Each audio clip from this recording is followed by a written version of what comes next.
Good morning, everyone.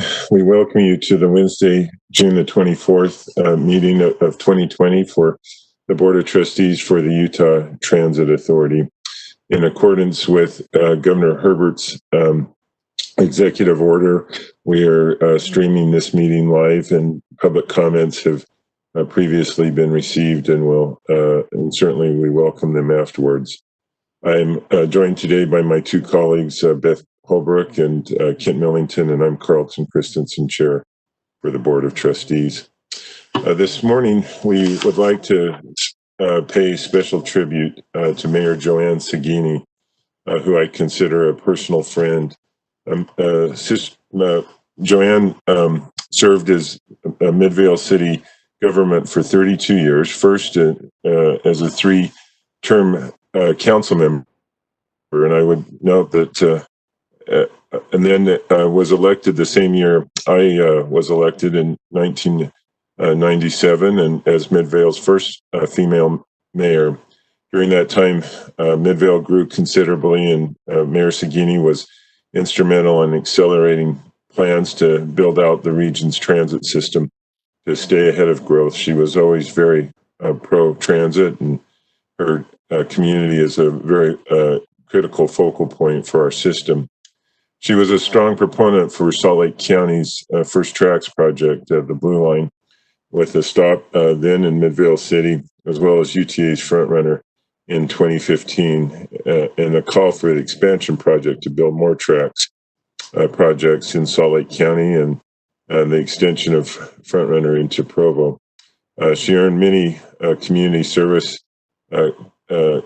served in many community service capacities, and was dedicated to the causes that were important to her, not the least of which were homeless, and she led out in many ways, and including accepting a second shelter for families in her community. So on behalf of the Utah Transit Authority, we extend to Mayor Sagini and her family and our thanks and gratitude for her years of service and dedication to our community. Next, we will go to a safety first minute, and with that, we'll turn to Sheldon Shaw. And good morning, Sheldon. Good morning, Mr. Chair. Good morning, trustees. For today's safety message, I chose to go with the importance of video and cameras to the safety and security of our facilities and our system. Just to list a few of the work groups that use our cameras extensively, our controllers use it to take a look at our platforms and our railroad crossings to make sure our system's running efficiently. Our police and police forces around the valley use it to help solve and prevent crimes. Our claims department uses it to resolve some of the claims that come through. The safety department uses it to investigate accidents that happen. Customer service uses it to help answer questions. Facilities and MOW use it to help do their jobs, including supply chain. They're able to take a look at deliveries being made, and they're able to multitask because they can use the camera system. And our security guards use it to make sure that we're safe inside of our facilities and our parking lots.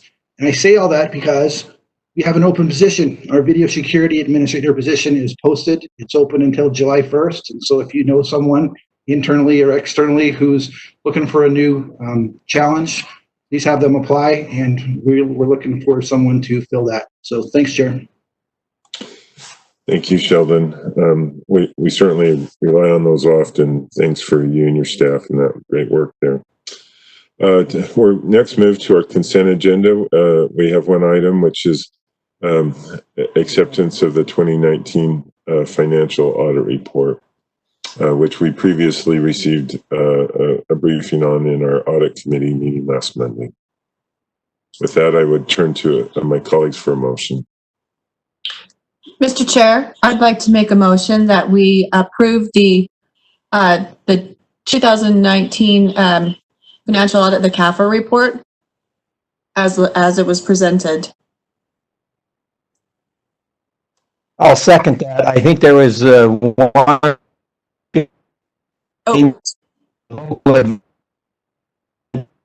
council committee on page 23. Is that correct? Yes, that's correct.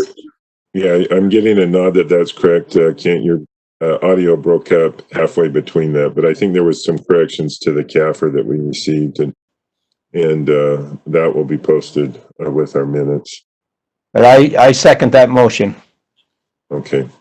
Motion by Des, seconded by Kent with the corrected CAFR documents mentioned. All in favor, say aye. Aye. Aye.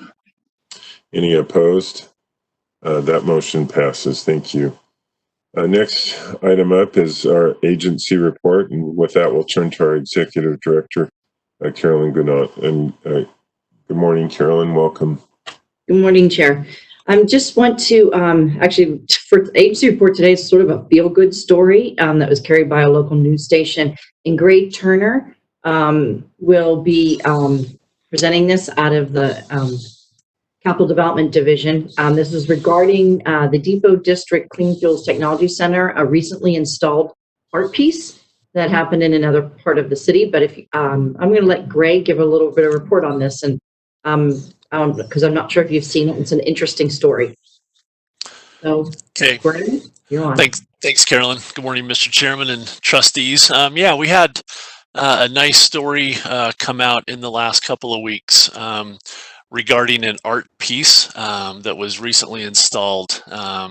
This is what you see is a copy of the invitation that the artist and the developer came out with. This happened about 2 weeks ago this Friday. Let's go ahead into the next slide and we'll walk through. This lovely piece of metal is a beam that was part of the old gantry crane of the Depot District in the maintenance building. As you can see, this happened when we tore down the old building. You can see the pile of bricks in the background that several of us were able to actually collect several of the bricks and use for other projects. We salvaged many of the timbers that came out of the building. Several pallets of bricks went out to developers. This piece of beam right here, we had to cut up in several pieces. And one of our project superintendents kind of got the word out that we had this, and a local developer came out, saw it, and had a vision of what he would like to do with that. So we worked out a deal where he was able to get this piece of beam. Let's go to the next slide. He turned it into a piece of artwork. That beam weighs just under 15,000 pounds. So it's a pretty sizable piece of metal. The aerial photograph that I've got circled down there, it's hard to see on this, but it's on the corner of 9th East and 5th South. So you can see it's basically just a block off of the 4th South as you go up to the University of Utah. The picture in the upper left-hand corner is, you can see the orange beam sticking out. It's a corner that Price Development is redeveloping a piece of property, and so they took this beam, they've actually sealed it up, they filled all the cracks so that it wouldn't further rust, and actually clear coated it, developed a footing and a foundation for it, stood it on its end, and then a local artist made what they call a craven. It's a cross between a raven and a crow with a conductor's hat on top of that. And so they had a public event, like say about a little over a week and a half ago, and there was Fox News came out to it. So let's go to the next clip, and I apologize that the sound quality did not come through, but let's go ahead and push play and I'll kind of walk it through. There is a picture of the art on a flatbed. Many people were there in attendance. In the yellow is Mayor Mendenhall, was able to be there. You can see the conductor hat there with the craven. As I mentioned, the beam weighs about 15,000 pounds. The bird itself weighs about 350 pounds, and the hat weighs about 15 pounds. That's Steve Price, who is the developer who had the vision. He didn't mention it on the video clip, but I did talk to him afterwards. He was very appreciative of UTA. Has a very neat story about his father migrating to Utah and staying on the Rio Grande Railroad, and so it was something kind of near and dear to his heart. and he had a lot of great things to say, and was very appreciative of the art piece, and was glad that he could make that part of still kind of live and make it part of the community. So so if you're in the area, stop by and take a look at it, and know that there are pieces of the old maintenance shop that are alive and part of the community throughout the valley. So, any comments or questions on that? Maybe, Gray, just a thanks. I know that early on I expressed a desire to somehow preserve or maintain some elements of that historic building, and certainly that took place in the design of the new facility, and at least keeping in spirit what was there. But I love this aspect continuing on in the community. I know Steve is a great contributor to our community, and I love that combination there. So thank you for you and your staff and for the work that was done. Yep, you're welcome.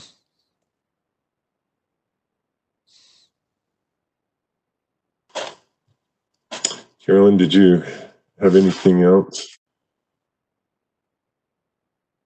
Let's see. I think your volume's off. Wow. There you go.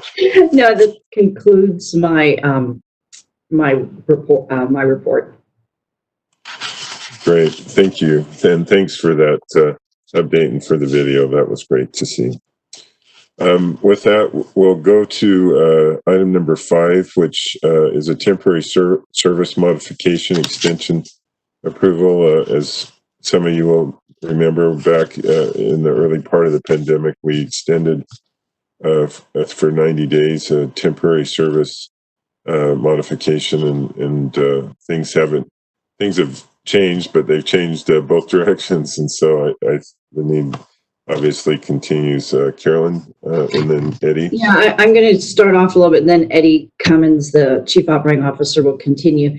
Just want to let you know, when the board approved allowed us to do these modifications and make changes as we needed, it was for 90 days that we would be back and would see where we're at.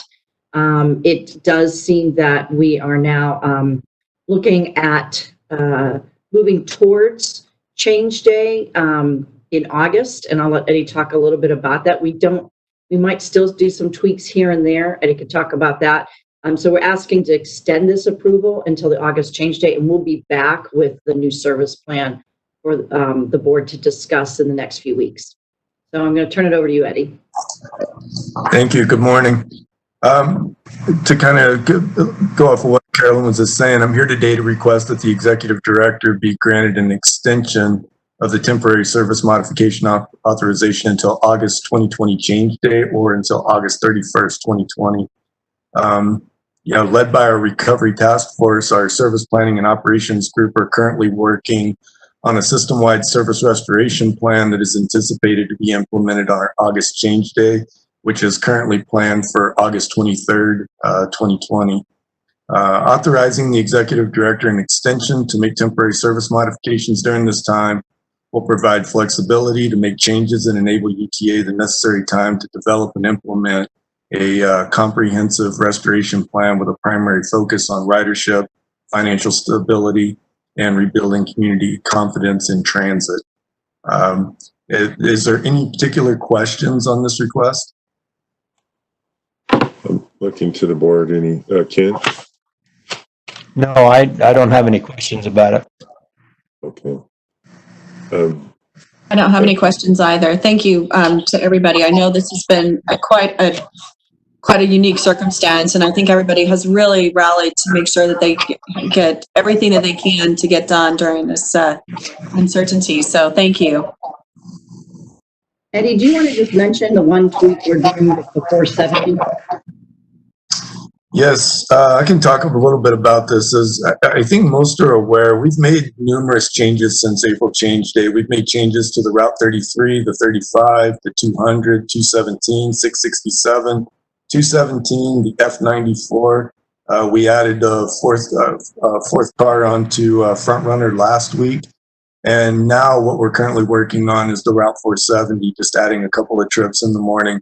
And again, this has been because we've started to see our ridership come back. We're starting to see loads.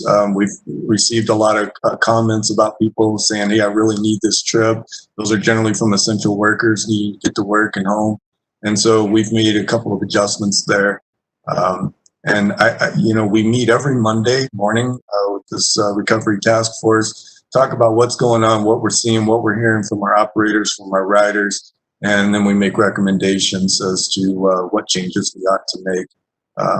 So that's where we're at right now today. It's hard to say what's going to be on the agenda for next week and what we may need to tweak a little bit. But as you know, this is a very fluid situation, as Beth said, and it's something that we're just remaining flexible and making changes as needed.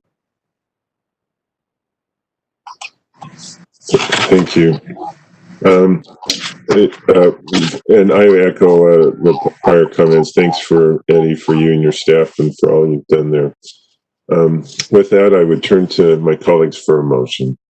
Mr. Chair, I make a motion that we approve the extension of the authorization for the executive director to implement the necessary temporary service modifications until the August 2020 change day or until August 31st, 2020. I'll second.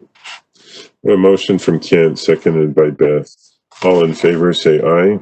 Aye. Aye. Any opposed? That motion passes. Thank you. Next up is our pension committee report. With that, we'll turn to our own Kent Millington, who represents us on that committee. Kent? Thank you very much for that. Last Wednesday, on the 17th of June, we held another pension committee meeting. The purpose of that meeting was to get a report from our actuarial consultant, Milliman and Associates, for the work that had been done in 2019 and carry forward here into 2020, and also to make recommendations for the work that will be done in 2021. As I reported last time on our pension committee, 2019 was a very good year for our earnings from the equity portion of our pension funds, but the early part of 2020, of course, has had a opposite effect. However, since the decline in March, there's been some recovery in the investment pool for our pension fund in May and June, but it's still down a little bit from the end of 2019. As a result of that, we looked very carefully at the whatever we have going for 2021, and if we can go to the next slide, please.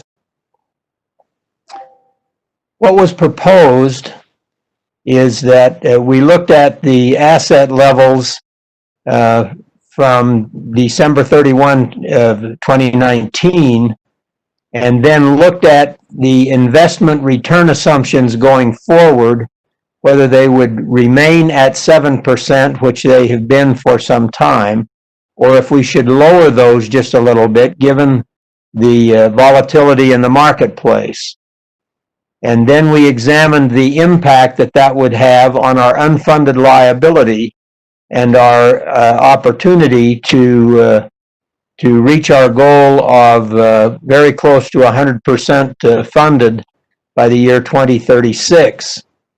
This table shows that as we make some changes to our investment return assumption from 7% to 6.75 or 6.5%, the changes in the unfunded liability. We have, after some review and discussion, we have determined that we should lower our investment return assumption to 6.75%, which would have a modest impact on our unfunded liability. our funded ratio would go down from 69 to 67%, and our unfunded liability would be 119 million. However, we have been contributing to the pension fund at the rate of 16.3%. And so the target contribution rate, if we lower the investment return to 6.75, would still be 6.2 or 16.2%. So that we would actually be contributing, just keeping things as they are, we would be contributing at exactly the same rate as we have been. And if you can go to the next slide, this shows that from where we are at 119 million unfunded, and with a investment return of 16.75 and a contribution rate of 16.3, keeping that constant with what we currently have, we would be very close to having 100% funding by 2034, even under actual return of something less. We would be at 96% by 2036. So we felt comfortable as a committee in coming back to the board, and we're not making this proposal to the board today, but we are preparing a proposal that will come to the board in the next month or so to actually lower the investment rate, the investment return rate to 6.75 and maintain our 16.3% contribution rate, so that we still will be very close to our stated goals that we've maintained for some time, and we will gradually work off that unfunded liability. So that's the report that we have. We had a good discussion and report from Milliman, and they recommended these very modest changes in the way we accumulate and account for our returns, and the contribution that we make on behalf of our employees to the pension fund. So I'll stop there and ask if there are any questions about these changes or the results that we got from Milliman. First of all, thank you for your efforts there, and it does make some sense.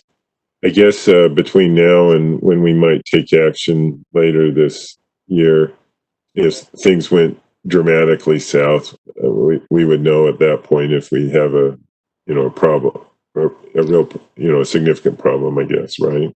Yes. We're there. It's being watched very carefully, of course, because it's been so volatile the last 2 or 3 months. We all felt comfortable in making this a very modest change for now. Beth, did you have a question? Yes, thank you. Kent, I had a question about some of the structure in terms of the long range. What is the general market thoughts right now in terms of what the volatility could be in the future? I recognize that there's an inherent volatility if for some reason there's another surge or some other component, but what are their thoughts? Well, we actually looked carefully at other scenarios that would include minus actual returns, and we didn't think that would actually happen because of the portfolio mix that we have. We have a mix of equity as well as fixed return investments, and we felt like that combination of a portfolio mix would mitigate against any real disastrous results in our pension investments. And if I could add in, the Milliman and Cambridge all have long-term investments based on projections on earnings in the long term, 20 to 30 years. And this 6.75 is within those long-term forecasts from those different groups. In the shorter term, it's not as high, but pension systems there for a long time. So you want to look at those longer term forecasts. Thank you. I appreciate that. Thanks, Kent. Nice job. Now, one of the things we did note in our pension fund is that those retirees that are taking a lump sum instead of an annuity payout at retirement has increased so far this year. And so we're watching that pretty carefully. It's nearly doubled the previous year's experience. And so we're watching that pretty carefully to see if there are more people that intend to take out lump sum rather than a life annuity when they retire. So that was just one of the anomalies that we noticed as we reviewed our financial statements, but none of it was so radical from our experience to cause us to want to make a real substantial shift. So as Bob has indicated, these long-term forecasts for both Milliman and Cambridge would indicate that a very slight adjustment would be appropriate. And so we'll be back to the board with when we get all of that put together in a resolution to make that change for starting with 2021 going forward. We'll still use the 7% and the 16.3% contribution rate for 2020. Bob, I just have one other question. Was this historically when the last financial crisis occurred in 07, 08? Was that a typical that people at that retirement age were taking out in lump sum? I mean, is this like a historically pretty similar situation, or is this an unusual circumstance? Yes, I wasn't here for the Great Recession. I think it's just an individual circumstance. It just depends on your individual circumstances whether you prefer a lump sum or if you prefer the annuity that the plan provides. People can say, I think I can do better than the pension plan is going to give me, or I have medical conditions that it may be more advantageous to do a lump sum, or I have financial considerations that I think I just need to do a lump sum. The vast majority of people take the annuity. Right. Thank you.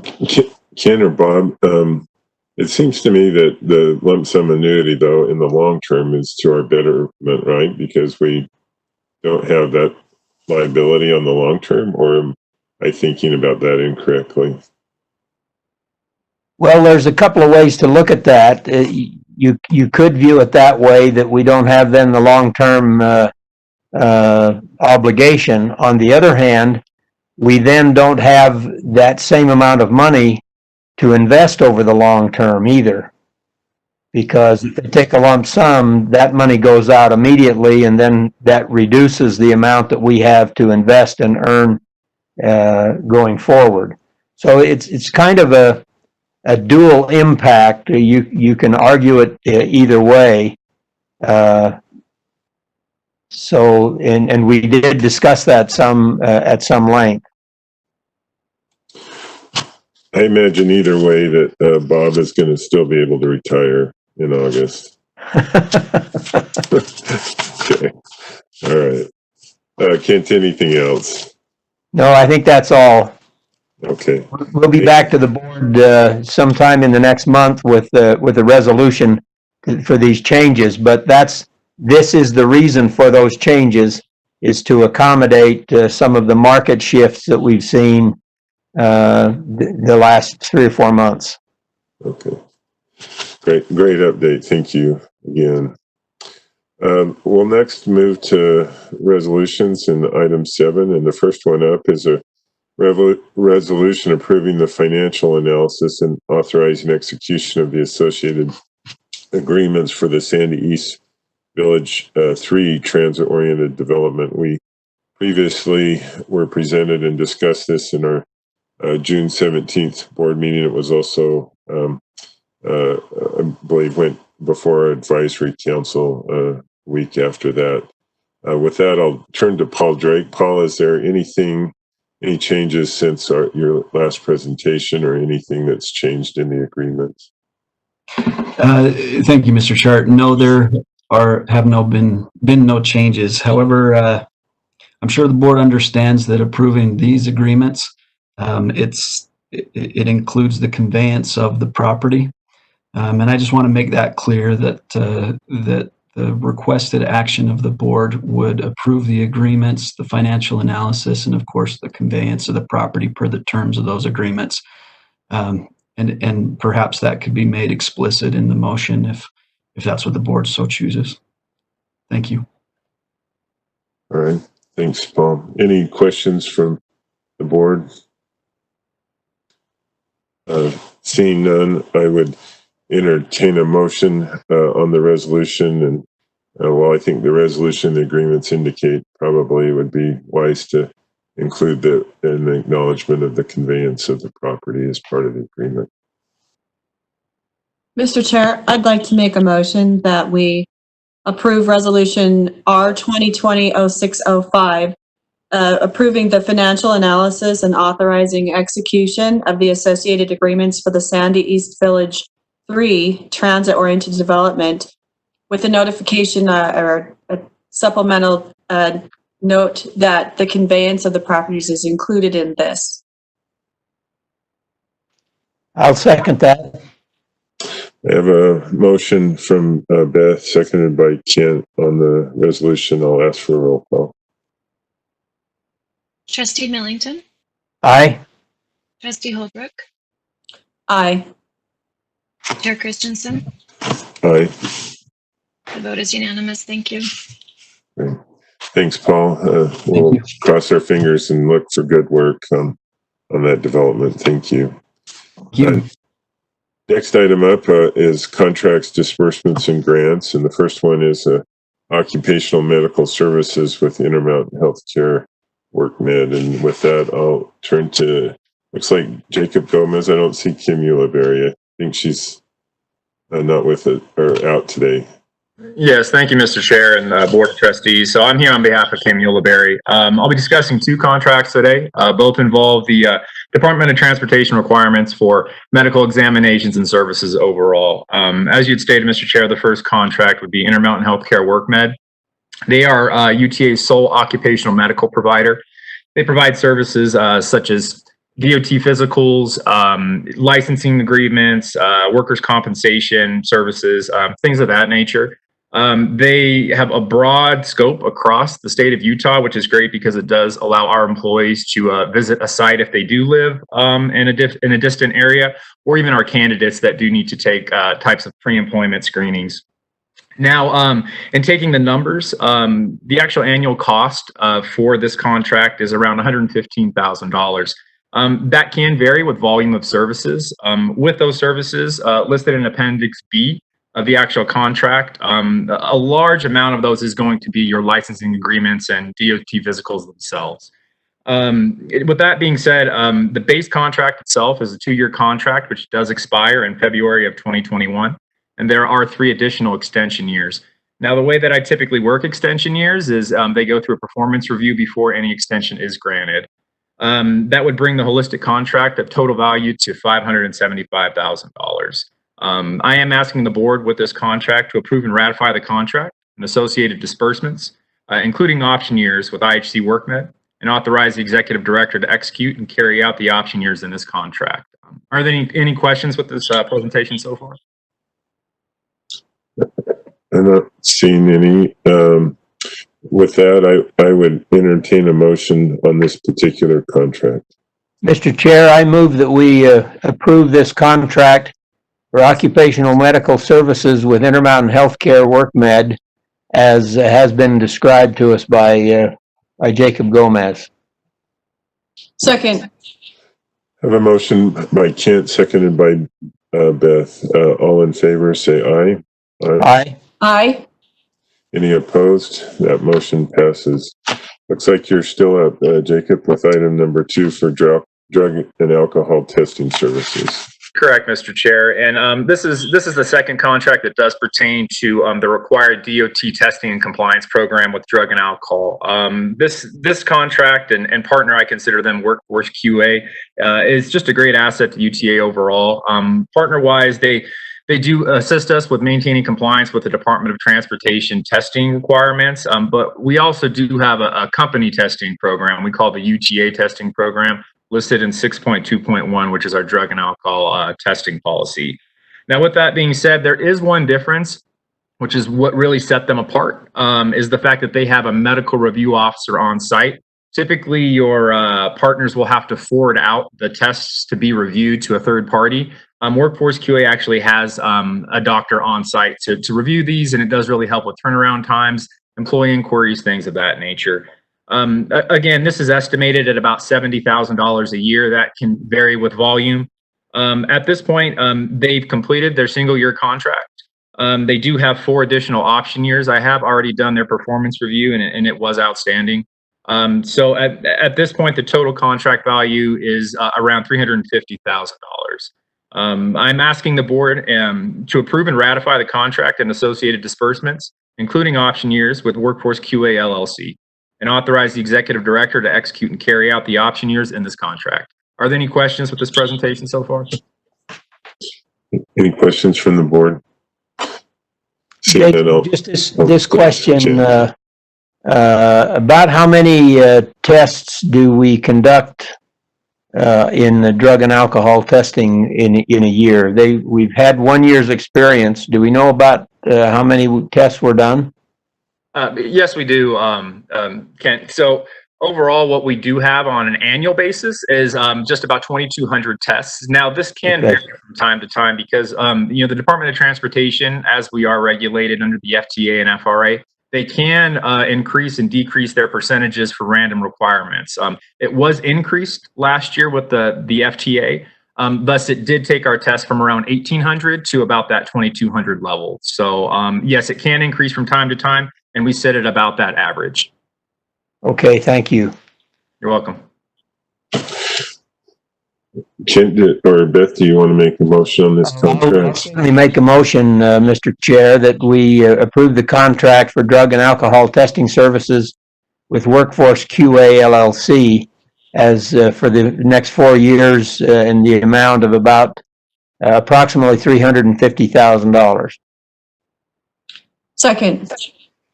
I have a motion by Kent, seconded by Beth, to approve the contract as well as potential for the option years. All in favor, say aye. Aye. Aye. Any opposed? That motion passes. Jacob, thank you. Appreciate your time. Next brings us to item C, which is a contract for the SD-160 auxiliary power supply or apps replacement. And you're going to have to help me here, Eddie. Is it Woojin or Woojin? Woojin. Okay. So thank you. Good morning again. I have Kyle Stockley with me today in case there are any technical questions.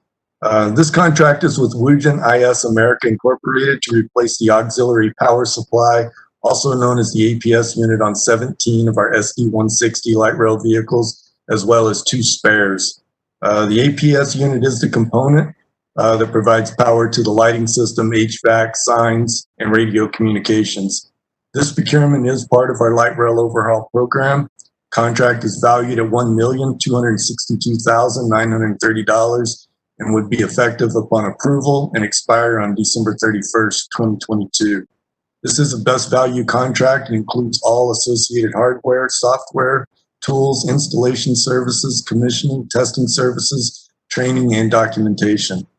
The APS units that we currently have today are approximately 20 years old and need to be replaced to allow them to continue in service for an additional 15 to 20 years. After extensive review by UTA personnel and external engineers, it was determined that although more expensive, it was advantageous for us to replace the APS units rather than overhaul them. Overhauling the APS units would replace or overhaul key components, but replacement of the entire APS system would provide all new components and eliminate unknown maintenance issues. Do you have any questions on this particular contract? Eddie, one question, and it's maybe more general that goes beyond this contract, but with not having to run your vehicles as often or as frequent, has that given you any kind of window of being able to advance your work in the overhaul program, or is it enough of a startup kind of process that you didn't get that benefit yet? No, it's obviously helpful. I mean, vehicle availability is always an issue, right? And so anytime that you have vehicles down, there's time to do maintenance. We see this on our bus side as well as the rail side. Having the vehicles so that you can perform maintenance on them is always advantageous to us. And so we have made some headway, not necessarily with the overall program. It hasn't been dramatic, I should say, because we had a plan in place and, with the associated funding, but it's definitely been helpful. And then the question, it's really more out of curiosity, what kinds of things made you decide to just, and I think I understand, but what made you decide to replace the whole unit versus doing some overhauls to the unit? Is it just taking out the question marks? No, there's a few things. I mean, a reduction of long-term life cycle costs. Instead of a partial overhaul, a complete replacement, reduces the chance of APS failure over the next 15 to 20 years. Replacement of components makes it more reliable, and it updates the technology, which was a big deal for us. Replacement also, this was something that we really looked at. It extended the warranty. On an overhaul, we typically get like a 2-year warranty, but with the full replacement, we got a full 5-year warranty. So those were a lot of the components we looked at in making the decision. Great, thank you. Any questions from my colleagues? Eddie, I just had one question just to understand a little bit. So in doing this, what type of a lifespan are we giving, and is it measurable with the lifespan of the entire vehicle? Yes, it is. I mean, we'll be looking to replace those vehicles. I think that and Kyle may need to help me out with this. I think the anticipated life expectancy of our light rail vehicles is 30 or 35 years. Correct. You're right. And so this should take us out to the end of their lifespan. And so that's what we're looking at. I mean, we all know how old our SD160s are, right? And they've lasted to this point, obviously with repairs and things of that nature. But this technology that we're putting on now should take us to another 15 to 20 years. So, but the structure of the vehicles will be intact enough that this is a good and long-term investment. Thank you. Yeah, this is a great investment. Thanks. With that, Mr. Chair, I'd like to make a motion that we approve the contract for the SD160 auxiliary power supply, the APS replacement with Woojin IS America Incorporated. Second. I have a motion from Beth, seconded by Kent, to approve the contract. All in favor, say aye. Aye. Aye. Any opposed? That motion passes. Thank you. Thanks, Eddie, and thanks, Kyle. That brings us to, let's see, make sure I'm in the right place. I think I am. Item D, which is a change order for construction management fees for 2020 for our on-call maintenance contract, also known as task order number 110. Eddie, are you doing that one? Well, I will tee it up. How's that? I have Dave Hancock with me today, and he'll be presenting the next two task orders. Dave? Okay, thank you, Eddie, and thank you, board.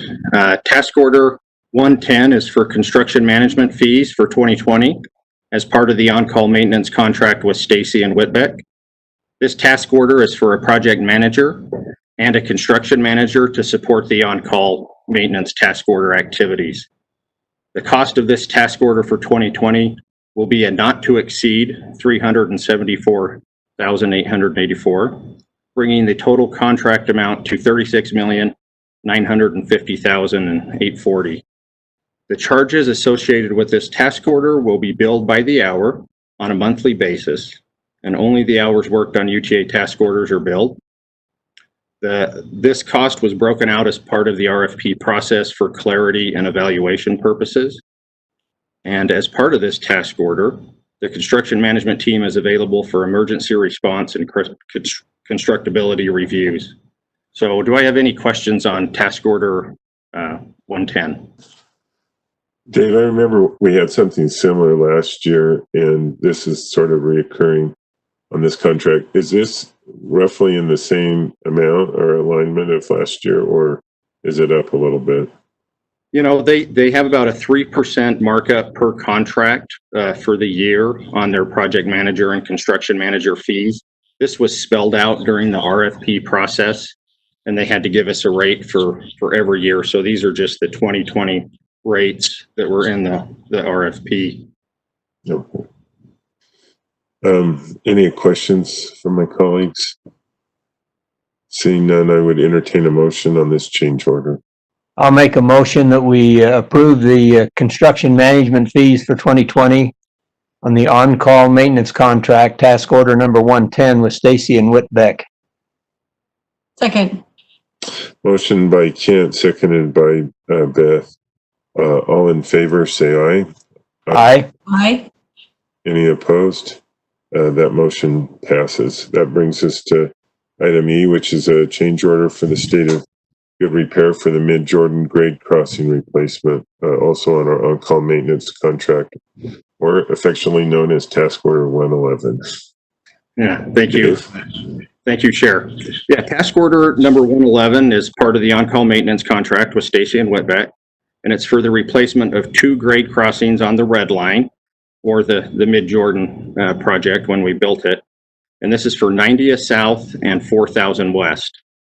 And these grade crossing replacements are to maintain a state of good repair, and the agency needs to replace or rehabilitate 5 to 7 grade crossings per year to stay in that state of good repair for grade crossings. And we have already replaced 2 grade crossings this year, and we have 2 front runner grade crossings scheduled for this weekend, and this task order is for the next 2 crossings. The cost of this task order is $919,000, bringing the total contract amount to $37,896,940. As you know, 90th South is a major east-west vehicle corridor with 2 lanes in each direction, and the rail crossing is on an angle or it's skewed. So this is a very large crossing. And so that's why you see a little bit higher cost than you normally would for a grade crossing replacement. And we are going to replace these grade crossings with embedded concrete. We're going to take out the panels and go with an embedded concrete structure that will last a little bit longer. Both of these grade crossings are adjacent to one another, so the work will take place in the same rail shutdown, and that rail shutdown is expected to last 1 week. And the work is scheduled to be completed the 2nd week of July, although we are still coordinating with UDOT. Because it is such a large road, 90th South, UDOT is requiring a very extensive traffic control plan. And so this is going to require a bus bridge from either 4800 West Station to Jordan Valley, or we may need to move it out to even one more station past the work limits. But is any questions on task order 111? Dave, the one question I had is, I remember there being, and I can't even remember which intersection, and maybe it was more toward the end of the line, some problematic crossings on the red line. Is this just normal maintenance stuff and it's just at the end of the line, or were these the problematic crossings, or am I just remembering the wrong thing? You know, I think we do have some problematic crossings on Mid-Jordan, and all of them have a few issues with the tubs that we used during the project. And so that's one of the reasons why we're going in. But 90th South, just with all of the vehicle traffic, is really beat up. And so it's just on time to replace that one. And it's a good time with less vehicle traffic out and about with the COVID-19 stuff. And so we kind of jumped on it and said now's the time to do it. Thank you. Questions from the board? I don't see any there. No.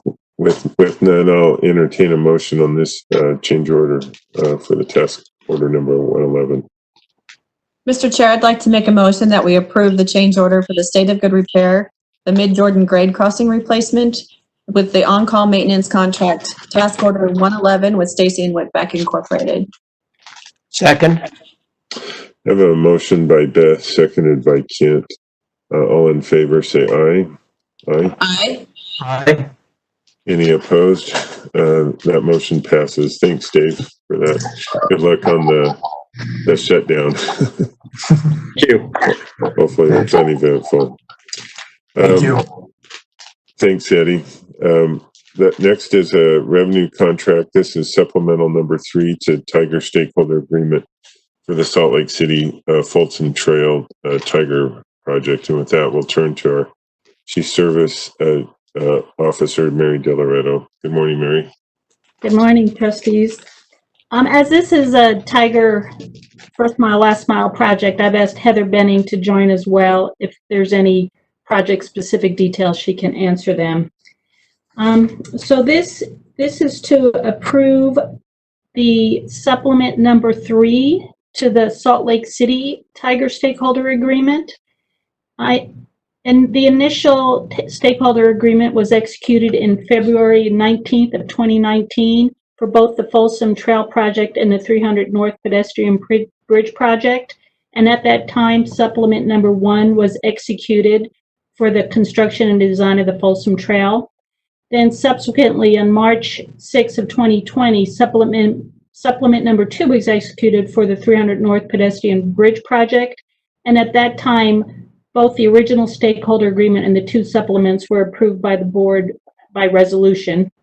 So we don't have to have another resolution at this time. But this is for supplement number 3. If there's another slide, if you could go to the next slide. So the original supplement number 1 for the Folsom Trail was for $2.4 million. And after the design was completed and the construction was costed out, it was determined that we needed another $1.369 million for the project. So Salt Lake City has secured that additional funding, and this will add that to the project budget. And you could see a map of the trail. And Heather, maybe you could walk through where that trail goes. Sure. So the Folsom Trail is going to run between the North Temple Frontrunner and Track Station that you can see at the upper right-hand corner of the photo. And then it's going to continue to the west to 1000 West. And then from there, there's a couple different ways you can get to connect to the Jordan River Trail. So was there any questions about the project or the? Heather, I assume that the city then was able to acquire whatever property they needed to on that western leg of the trail. So the portion that you see dashed that says Yes. only if there is more property acquired, they have not. So, Okay. so that's why we're ending the trail at 1000 West, and then there's existing improvements on 1000 West, north and south of where the trail is going to tie in to where people can go and connect to the Jordan River Trail. Okay. Yeah, that's dashed. The property that they're trying to acquire was from Union Pacific, and it's very close to their mainline track. So at this time, they're not going to entertain selling any of that property. Okay. I'm assuming that the trail goes under I-15, or does it go over? It goes under, yeah. So It goes under there, okay. the portion under I-15 is running along the south side of South Temple. And then it continues to the south across the railroad tracks at 800 West. And the area where you see the words Folsom Trail Alignment, that's what we're calling the Folsom Trail Corridor, where there used to be railroad tracks there. Okay. consolidated to the north. All right, thank you. Mhm. I will shamelessly point out that years and years ago, I pushed the city to raise their stormwater fee $1, and that allowed them to put their stormwater in along the Folsom alignment. And so it's actually nice to see the trail side come into fruition. But Yeah, anyway, it's a lot project the that's been around for a trail while. actually, sorry to interrupt you, the trail No. actually runs on top of that storm drain. Well, good. Any other questions, however, for Heather or for Mary on this one? Seeing none, I would entertain a motion to approve this particular rev. Oh, and let me just clarify, Mary. All of the money for this revenue is within the existing budget for this project. Well, the 2020 budget, what will be spent this year was anticipated. I think we had let me see, we had, the original budget was 2.4 million, and Heather estimates we'll spend about 2.1 million this year. And so in the 2021 budget, we'll add those additional funds that will be needed. Okay, thank you. With that, I'll entertain a motion on the contract. Mr. Chair, I'll make a motion that we approve the revenue contract supplement number 3 to the Tiger Stakeholder Agreement for Salt Lake City, the Folsom Trail Tiger Project with Salt Lake City Corporation. Second. I have a motion from Beth, seconded by Kent, to approve this particular revenue contract. All in favor, say aye. Aye. Aye. Any opposed?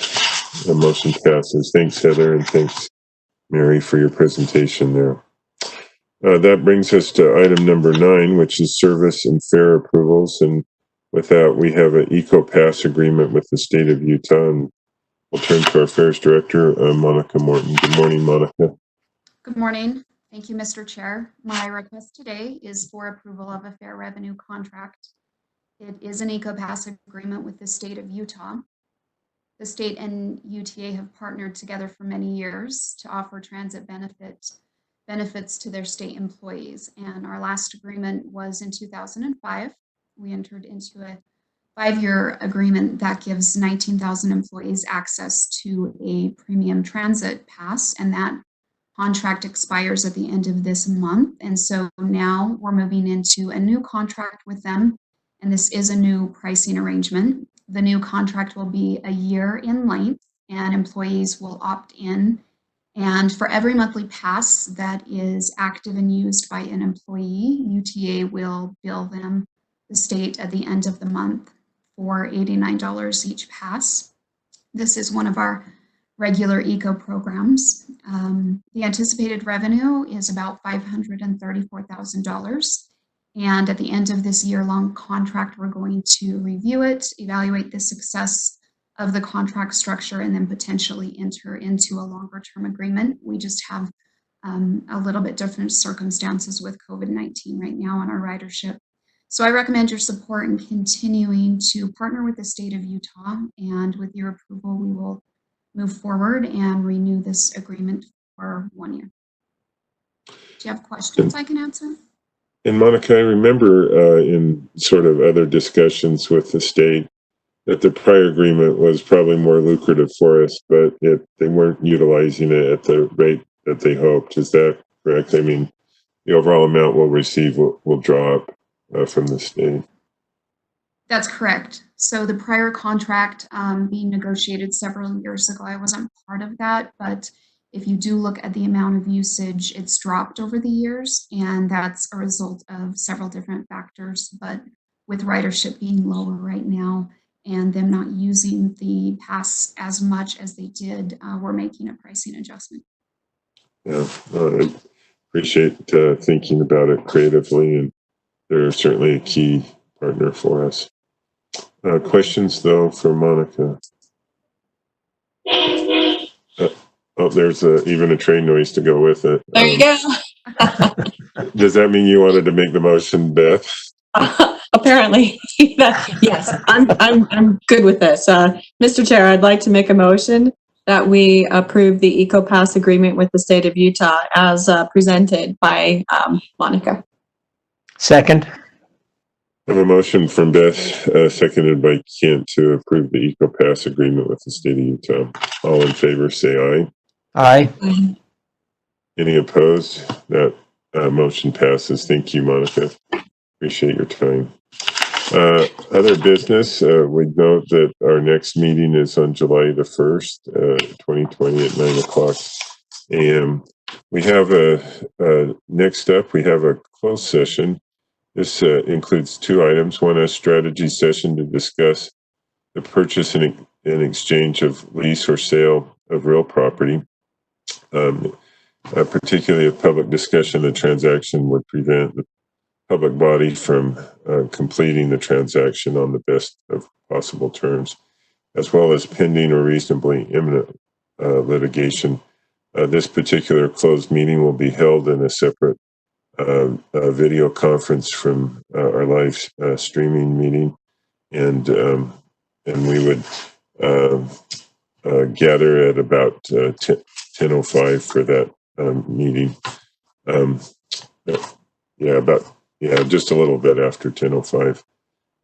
With that, I would entertain a motion to go into a closed session. I move that we go into closed session for consideration of two items. Second. I have a motion by Kent, seconded by Beth. All in favor, say aye. Aye. Aye. Any opposed? That motion passes, and we'll take a recess.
thank you for your patience. We've returned from our closed session.